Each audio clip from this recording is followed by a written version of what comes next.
এখানে ইঁদুরদের আব্বু তার বাচ্চাদেরকে বিড়ালের আক্রমণ থেকে বাঁচার নিনজা টেকনিক শেখাচ্ছিল।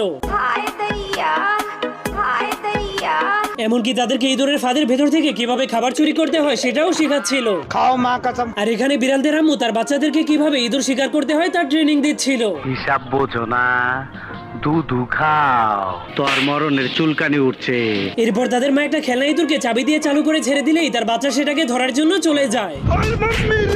কিন্তু সেটাকে ধরতে গিয়ে তার বাচ্চার অবস্থা অনেক খারাপ হয়ে যায়। ঠিক তখনই একটা চালাক ইঁদুরের বাচ্চা ট্রেনিং এর হাত থেকে বাঁচার জন্য চুপচাপ ঘর থেকে পালিয়ে যায়। এমনকি একটা বিড়ালের বাচ্চাও সুযোগ পেয়ে ঘর থেকে পালিয়ে যায়, যার কারণে তখনই তাদের দুজনের সামনাসামনি দেখা হয়ে যায়।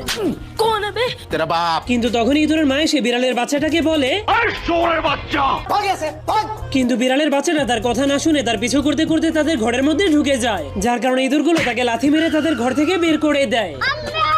এই জন্য সে কান্না করতে করতে তার মায়ের কাছে গিয়ে ইঁদুরদের নামে বিচার দিয়ে দেয়, যা